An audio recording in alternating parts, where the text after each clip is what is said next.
دوستان عزیز سلام، در خدمتتون هستیم با جلسه چهارم از دوره چالش با من تریدر موفق شو. در این ویدیو با یه ستاپ کاملا مکانیکی و سوده آشنا خواهیم شد که وین ریت و ریسک به ریوارد بالایی رو داره. پیشنهاد میکنم این ویدیو رو از دست ندین و تا انتها با بنده همراه باشید. قبل از هر موضوعی میخوام بابت تأخیری که در ارائه ویدیوهای دوره داشتیم از همه عزیزان عذرخواهی کنم و یه خبر خوش رو خدمتتونم اعلام کنم. همونطور که در ویدیوی اول دوره مطرح شد، این سری از ویدیوها بر اساس یک منبع خارجی براتون قرار بود که آماده بشه و این منبع هم تا حدوداً یک ماه پیش فقط به زبان انگلیسی در دسترس بود، ولی با تلاش عزیزان خوشبختانه این کتاب که تصویرش رو الان روی صفحه مشاهده میکنید ترجمه شده و به صورت PDF قابل دسترسی هست. PDF این کتاب رو براتون در کانال تلگرامی قرار دادم، لینک دانلودش رو هم در قسمت توضیحات ویدیو قرار میدم، میتونید مراجعه و دانلود کنید. به علت اینکه کتاب مورد نظرمون به صورت ترجمه شده در دسترس هست، دیگه این ویدیو آخرین ویدیو از کورس مورد نظرمون هست و مابقی سبک‌ها رو دوستان مطالعه جزئی ازش داشته باشن خیلی ساده و گویا هست و فکر نمی‌کنم نیازی باشه که بخوایم دوره رو ادامه بدیم. این ویدیو و این سبک رو هم اولا به خاطر معرفی کتاب و در وهله بعدی به خاطر یه سری شخصی سازی های جزئی هست که برای کار با این سبک به نظرم نیاز بوده و برای مکانیکی شدن سبک انجام شد. به همین علت اسمش رو تغییر دادیم و گذاشتیم شکست FVG و شکار نقدینگی. علت نامگذاری این دوره هم دوستان یکی از دلایلش به خاطر این سبک بود، چون اگه واقعا وقت بذارین هم وین ریت بسیار بالایی داره، هم ریسک به ریوارد خوبی رو میتونید ازش کسب کنید. جزو سبکایی هست که شخصا ازش استفاده میکنم، بنابراین ساده از کنارش رد نشین. اگه یه نفر بیاد و بگه یه سبک مکانیکی و ساده به هم معرفی کن که واقعا کار کنه، این سبک جزو اونایی هست که بهش معرفی میکنم. بریم ببینیم چی داریم. تو این سبک هم مجدد به صورت مولتی تایم فریم بایستی چارت مورد بررسی قرار بگیره. در تایم ساختار باید ابتدا یه FVG سعودی رو داشته باشیم. فکر میکنم اکثر عزیزان با مفهوم FVG آشنا باشن. اگر هم آشنایی ندارین با یه سرچ ساده میتونید یاد بگیرین، چیز سختی نیست. فقط دوستان توجه داشته باشین اینکه کندل اول یا سوم سعودی باشه یا نزولی فرقی نداره. مهم اینه که در یک FVG سعودی پایین ترین قیمت کندل اول بالاتر از بالاترین قیمت کندل سوم باشه و یک گپ سعودی رو بین این دو کندل ما مشاهده کنیم. بنابراین در وهله اول ما یه FVG سعودی باید داشته باشیم. محدوده این FVG رو با یه خط مشخص کنید و منتظر برگشت قیمت به محدوده باشید. حالا در تایم ساختار اگر قیمت بیاد و این FVG رو در کندل اول بشکنه، یعنی کلوز کندل پایین تر از های کندل سومی یا به صورت ساده تر پایین تر از ناحیه مشخص شده FVG باش. حالا در کندل دوم قیمت دوباره برگرده به درون FVG و کلوز کندل دوم درون FVG قرار داشته باشه. این نشون میده که قیمت یه بازگشتی برای پر کردن ناحیه عدم تعادل رو انجام داده و احتمال بازگشت قیمت رو خواهیم داشت. حالا در ادامه به رفتارشناسی این سبک هم میپردازیم. به چند تا نکته خیلی مهم در تایم ساختار دوستان باید توجه داشته باشید. اینکه بالاتر یا پایینتر از این نواحی FVG دیگه ای داشته باشیم اصلا مهم نیست. مثلا شاید بالاتر از این نواحی، یعنی بین های کندل دوم و یک کندل بالاتر هم یه FVG دیگه مشاهده بشه و قیمت تمامی این FVG ها رو شکسته باشه و رسیده باشه به این FVG. یا اینکه به فرض مثال شاید پایینتر از این FVG هم یه FVG دیگه داشته باشیم، یعنی مثلا شاید بین لو کندل دومی و دو تا کندل قبلش هم یه FVG دیگه وجود داشته باشه. این که قبل و بعد چند تا FVG بوده اصلا مهم نیست. نکته اصلی اول اینه که قیمت بیاد، های کندل سوم که میشه محدوده پایینی FVG رو اول کار رد کنه و کلوزی پایینتر انجام بده. در مرحله بعدی نکته دوم که بسیار مهمتر است و یه جورایی جلوی استاپ خوردنتون رو میگیره اینه که باید کلوز کندل دوم درون محدوده FVG باشه، یعنی باید صبر کنید تا کندل دوم در این محدوده بسته بشه. بالاتر هم کلوز انجام بده ایرادی نداره، ولی بالاتر باشه معمولا ستاپ در تایم ترید تکمیل نمیشه. ذهنتون رو فعلا درگیرش نکنید. ضمناً اگه صبر نکنید تا قیمت کلوز انجام بده، قیمت میاد یه پولبکی رو به ناحیه شکسته شده انجام میده و بعدش به سمت پایین حرکت میکنه و استاپتون زده میشه. این نکاتی که گفته شد رو سعی میکنم مثالهایی براتون آماده کنم که مطلب دقیقاً جا بیفته، اصلا نگرانش نباشین. بنابراین بخوایم جمع‌بندی کنیم، اول باید کلوز کندل اول پایینتر از محدوده FVG باشه و مهمترین نکته اینه که صبر کنید قیمت در کندل دوم درون محدوده کلوزش رو انجام بده. اون موقع ستاپ در تایم ساختار تکمیل شده و میتونیم به تایم ترید مراجعه کنیم. و اما زمانی که به تایم ترید مراجعه میکنیم، ابتدا محدوده زمانی کندل اول و دوم تایم ساختار رو مشخص کنید، چون توی این محدوده ما کار داریم. در کندل اول یا دوم تایم ساختار ما یه روند نزولی رو مشاهده میکنیم که در انتهای این روند نزولی باید یه فیکوت مشاهده بشه. حالا فیکوت چیه؟ به صورت خیلی مختصر بخوام خدمتتون توضیح بدم، باید یه دره داشته باشیم که قیمت در موج بعدی که بهش میرسه دو حالت براش پیش بیاد. اول اینکه میتونه با شادو این دره رو رد کنه و کلوزی بالاتر از این دره انجام بده. حالت دوم اینه که یه شکست رو مشاهده کنیم ولی دیگه هیچ کندلی پایین تر از لو این کندل شکست کلوز نداشته باشه و قیمت خیلی سریع برگرده. به این حالت میگیم که یک فیکوت اتفاق افتاده. اگه براتون موضوع گنگ هست، پیشنهاد میکنم ویدیوی شماره 4 از پلیلیست استراتژی های پرایس اکشن که لینک ویدیو رو براتون در قسمت توضیحات ویدیو قرار میدم رو مراجعه و تماشا کنید. در اون ویدیو توضیحات بیشتری در این رابطه داده شده. حالت اول که با شادو رد بشه که خیلی ساده هست. برای حالت دوم هم سعی میکنم مثال هایی رو در همین ویدیو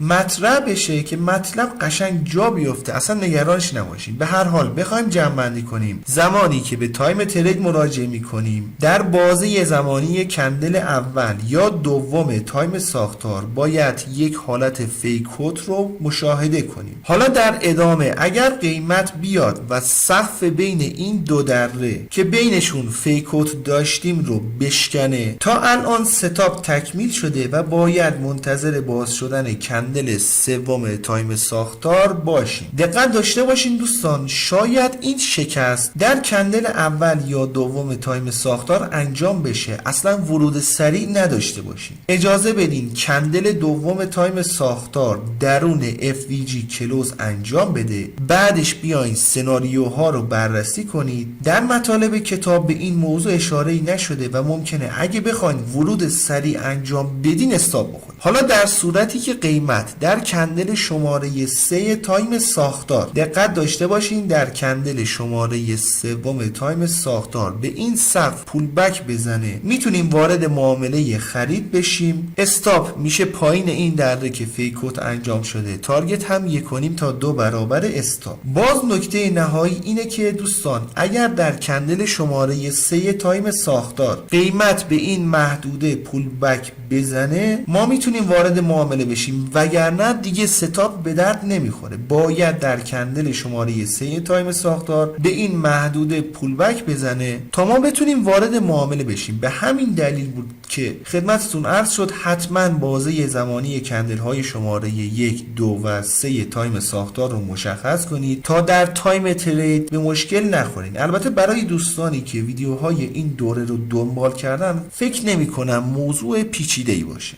برای یه حالت نزولی هم دقیقاً بالعکس هست، خیلی سریع بهش بپردازیم و یه مرور دیگه هم انجام بشه. در تایم ساختار باید یه FVG نزولی داشته باشیم. در این صورت های کندل اول و لو کندل سوم رو با یه خط مشخص میکنیم و منتظر میمونیم قیمت به این FVG برگرده. اگر در برگشت قیمت به FVG قیمت بیاد و در کندل اول یک شکست بالاتر از ناحیه FVG انجام بده، به صورت ساده تر کلوز کندل شماره 1 بالاتر از ناحیه FVG باشه و در کندل شماره 2 قیمت خیلی سریع برگرده به درون FVG و کلوز کندل دوم درون محدوده یا پایین تر از FVG باشه، ستاپ در تایم ساختار مشاهده شده و باید به تایم ترید مراجعه کنیم. در تایم ترید در محدوده کندل های شماره 1 و 2 تایم ساختار یه روند صعودی رو ما مشاهده می کنیم. اگر در انتهای این روند صعودی در کندل شماره 1 یا دوم تایم ساختار یک حالت فیکوت رو در تایم ترید مشاهده کنیم که بعدش قیمت بیاد و دره بین این دو سقف رو بزنه، ستاپ تکمیل شده. حالا در کندل شماره 3 تایم ساختار اگر قیمت به این دره پول بک انجام بده، میتونیم وارد معامله فروش بشیم. استاپ بالای این دره که فیکوت داشتیم، تارگت هم 1.5 تا 2 برابر استاپ. ببینید دوستان، این استراتژی صرفاً یه الگوی تکنیکالی نیست، بلکه بازتابی از رفتار جمعی معامله‌گران بزرگ و جریان نقدینگی پنهان هست. هنگامی که یه FVG داشته باشیم نشون دهنده تسلط خریداران یا در FVG نزولی نشون دهنده تسلط فروشندگان است. معمولا معامله‌گران خرد در این مناطق از بازار جا میمونن و توقع دارن که با برگشت قیمت به FVG قیمت مقاومت یا حمایت بشه و برگرده، بعد وارد معامله بشن. ولی زمانی که کلوز کندل پایینتر از ناحیه FVG انجام میشه، اینجا دیگه دیدگاه معامله‌گران خرد اینه که خریداران کنترل بازار رو از دست دادن و دیدگاه تغییر کرده و تا حدودی هم تا کندل شماره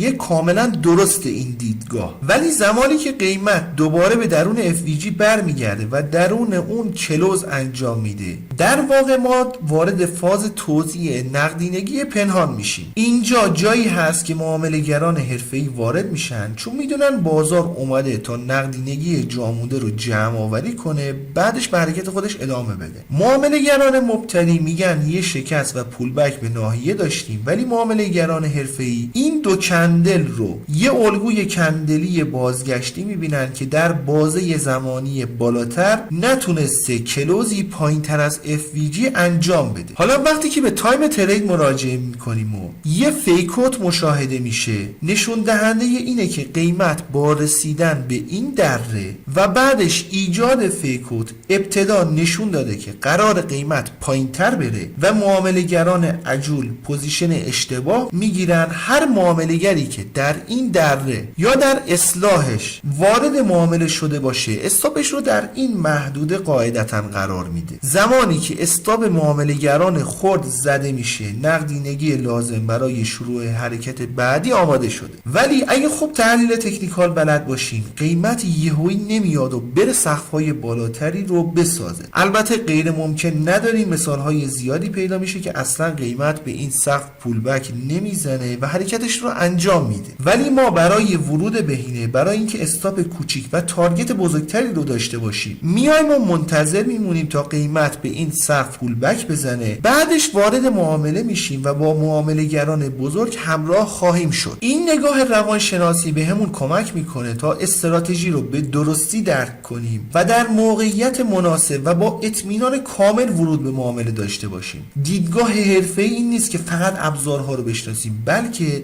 دیدگاهی حرفه‌ای هست که ذهنیت بازار رو هم بتونه بخونه. این تصاویر رو پیشنهاد میکنم که روی کاغذ ترسیم کنید تا همیشه جلوی چشمتون باشه و بریم چند تا مثال رو با هم بررسی کنیم. چارت یورو به دلار رو داریم. تایم ساختار 30 دقیقه هست که بنابر توضیحات اعلام شده در ویدیو اول دوره تایم تریدمون میشه 1 دقیقه. فعلا به تایم ترید کاری نداریم. در تایم ساختار اگه دقت کنید 3 تا FVG نزولی پشت سر هم رو داریم مشاهده میکنیم. در وهله اول باید بیایم و محدوده این FVG ها رو با یک خط به سمت جلو امتداد بدیم، بعد منتظر باشیم که قیمت به این FVG ها برسه. پس از رسیدن قیمت به درون FVG اگر در کندل اول قیمت بیاد و لوی کندل سوم که میشه بالاترین قسمت FVG رو بشکنه، یعنی کلوز کندل اول بالاتر از محدوده FVG باشه و در کندل دوم خیلی سریع برگرده و پایینتر از محدوده بسته بشه، ستاپمون در تایم ساختار تکمیل شده و میتونیم به تایم ترید مراجعه کنیم. این حالت نشون میده که قیمت یه بازگشت برای پر کردن ناحیه عدم تعادل رو انجام داده و احتمال بازگشت قیمت رو خواهیم داشت. اگه یادتون باشه 2 تا نکته مهم رو داشتیم. نکته اول این بود که قیمت باید FVG رو در کندل اول بشکنه. به طور مثال توی این چارت قیمت FVG شماره 3 رو شکسته ولی محدوده FVG شماره 2 رو نتونسته بشکنه. بنابراین اگه قرار باشه دیدگاهی رو داشته باشیم فعلا در FVG شماره 3 هست. حالا در کندل دوم باید صبر کنیم که کلوز کندل دوم درون محدوده FVG شماره 3 یا اینکه پایینتر هم باشه ایرادی نداره. مهم اینه که کلوز کندل شماره 2 پایینتر از محدوده بالایی FVG شماره 3 باشه. این نکته خیلی مهمه دوستان، دقت داشته باشیم بهش، چون گاهی اوقات قیمت میاد در کندل اول ناحیه رو میشکنه، در کندل شماره 2 یه پول بک بهش انجام میده و بعدش بالاتر از FVG بسته میشه و در ادامه هم قیمت به سمت بالا حرکت میکنه و استاپتون رو میزنه. بنابراین نکته اول این بود که کلوز کندل اول بالاتر از محدوده FVG باشه، بعد باید صبر کنیم اگر قیمت در کندل شماره 2 برگرده به سمت ناحیه و درون ناحیه یا پایینتر کلوز انجام بده ستاپ تکمیل شده. نکته دوم هم این بود که دوستان برای ما مهم نیست چند تا FVG بالاتر داریم یا اینکه شاید الان بگیم قیمت به FVG شماره 1 اومده واکنش نشون داده و برگشته. تمامی سناریوها درسته. اصلا ممکنه قیمت در کندل شماره 1 شکست محدوده رو انجام بده، این شکست یه شکست قوی باشه و خیلی سریع به یه ناحیه عرضه و تقاضا برسه. اون چیزی که برای ما مهم هست اینه که قیمت در کندل شماره 2 خیلی سریع برگرده به درون ناحیه و کلوزی پایینتر رو انجام بده که نشون دهنده یه تسلط فروشندگان باشه و مسائل روانشناسی که داشتیم. پس مهم نیست که چند تا FVG بالاتر یا پایینتر داریم، برای ما ملاک همون FVG هست که در کندل شماره 1 شکسته شده. شاید به طور مثال در کندل شماره 1 قیمت بیاد و FVG شماره 2 رو بشکنه و برگرده به درون ناحیه، باز هم درسته، فقط اون موقع ملاک کارمون رو بر اساس FVG شماره 2 قرار میدیم. این مواردی که تاکید میشه رو 1-2 تا مثال در لایو بازار شناسایی کنید، قشنگ قلقش دستتون میاد، اصلا نگرانش نباشید. و اما دوستان برای اینکه در تایم ترید کارتون راحت تر بشه و بهتر بتونید ستاپ ها رو مشخص کنید، بیاین در همین تایم ساختار روی کندل های شماره 1 2 و 3 تایم ساختار یه خط عمودی بندازین، بعدش به تایم ترید مراجعه کنید، چون با این کار محدوده زمانی کندل های شماره 1 2 و 3 تایم ساختار مشخص میشه و بهتر میتونید بررسی ها رو انجام بدین.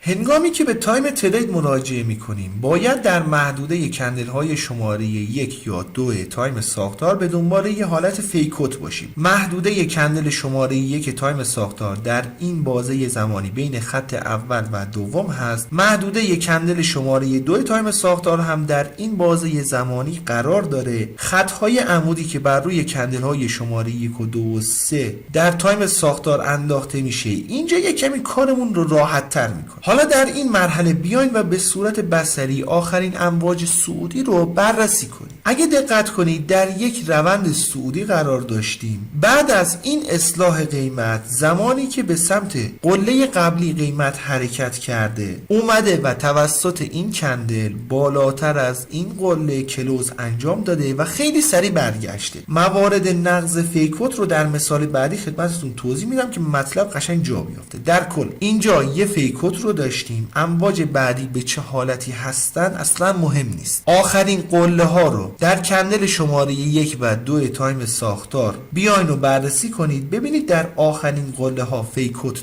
داریم یا نه. اگه فیکوت داشتیم بیاین و دره بین این دو قله رو مشخص کنید. پس از مشخص کردن دره بین دو قله‌ای که در اون فیکوت داشتیم، حالا در بازه زمانی کندل شماره 3 تایم ساختار باید منتظر بمونیم تا قیمت به این دره برسه. بعدش میتونیم اقدام به معامله فروش کنیم. نکته ای که هست ببینید دوستان، در کندل شماره 2 تایم ساختار قیمت اومده این دره رو شکسته، بعدش یه پولبک عمیق انجام داده و سپس به سمت پایین حرکتش آغاز کرده. ما کاری نباید به این موضوع داشته باشیم که در کندل شماره 2 قیمت به این دره پولبک زده یا نه. ملاک کار ما همون کندل شماره 3 تایم ساختار هست. در صورتی که در کندل شماره 3 تایم ساختار قیمت به این دره برسه، ما اقدام به معامله فروش میکنیم، ولی اگه نرسه دیگه این ستاپ به دردمون نمیخوره. همونطور که مشاهده میکنید در این کندل قیمت به این محدوده رسیده. حالا اینجا میتونیم اقدام به معامله فروش کنیم. استاپ باید بالای این قله قرار داده بشه. تارگت هم حداقل 1.5 تا 2 برابر استاپ. تارگت این سبک اگه چند تا مثال رو بررسی کنید تارگت های بالایی رو بهمون میده، ولی برای گرفتن تارگت های بالاتر مخصوصا در بازار فارکس باید یه مقدار به تحلیل فاندامنتال مسلط باشین یا اینکه به روندهای بلند مدت بازار هم تسلط داشته باشین، وگرنه همون تارگت 1.5 تا 2 رو براش در نظر بگیرید.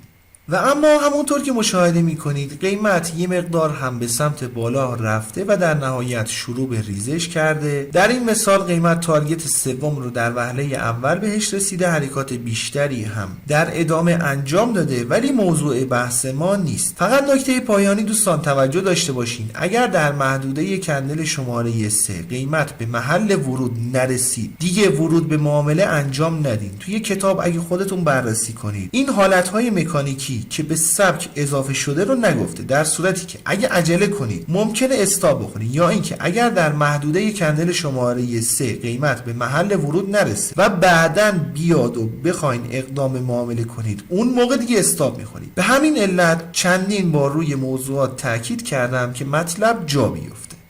مثال قبلی رو دوستان جوری سعی کردم انتخاب کنم که تمامی نکات رو در خودش جا بده. مثالهای بیشتر رو خودتون در چارت ها بررسی کنید. اگر در لایو بازار یا اینکه در تمرینات به موردی برخوردین که مشکوک یا مبهم به نظر میرسید، حتما در پیوی تلگرام تصویرش رو برام ارسال کنید تا بررسی و رفع ابهام بشه. این سبک دوستان فوق العاده هست، فقط باید کمی صبر داشته باشین تا ستاپ مناسب رو بتونید شکار کنید. نمادها و تایم فریم های مختلف و زیادی رو داریم که میتونید از همش استفاده کنید و تعداد معاملاتتون رو افزایش بدید. فقط نباید عجول باشین. تمرین بسیار مهمه، مخصوصا در حساب دمو و در لایو بازار. بگذاریم این مثال رو بهش دقت کنید. ببینید محدوده FVG ما این خط نارنجی رنگی بوده که قیمت در کندل شماره 1 تایم ساختار اومده و شکسته. در کندل شماره 2 یه مقدار نوسان رو انجام داده و در نهایت در این قسمت کلوز کندل شماره 2 تایم ساختار رو داشتیم. تو این حالت ستاپ تایم ساختارمون درست بوده و باید می اومدیم به تایم ترید مراجعه می کردیم. حالا زمانی که به تایم ترید مراجعه می کنیم دو قله آخری رو مورد بررسی قرار بدین که آیا فیکوت داشتیم یا نه. ببینید قیمت پس از این اصلاح اومده و در این کندل بالاتر از قله قبلی کلوز انجام داده، ولی در کندل بعدی اومده و بالاتر از های این کندل رفته و حتی کلوزی بالاتر رو انجام داده.